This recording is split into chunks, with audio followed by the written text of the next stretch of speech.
বাবা ও বলছে তুই নাকি একজন অসভ্য অভদ্র ঢ্যামলা লোক।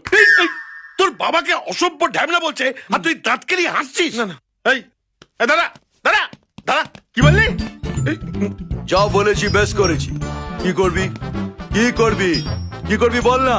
বলছিলাম যে এই রানিং গালাগালি না দিয়ে দাঁড়িয়ে কিছু বললে বুঝতে সুবিধে হতো। এই ঠান্ডা! এই দাঁড়া দাঁড়া দাঁড়া! বাট! পালিয়ে গেল। চুপ! বদ ছেলে, না তেলে না ঝোলে। বাহ! বাবা বাবা তোমার কাছে আমি হাত জোর করে বলছি, তুমি আমাকে যা বলার বলো, কিন্তু কিন্তু ভাড়াটেদের সাথে একটু ভালো ব্যবহার করো। তোমার জ্বালায় ওই লোকটা এক মাসও থাকতে পারলো না। আমি বারবার ভাড়াটে জোগাড় করবো কোথা থেকে? হট!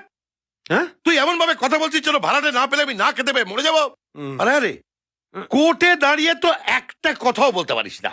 আজ পর্যন্ত একটা কেস জিততে পেরেছিস? কেন যে তোকে অ্যাডভোকেট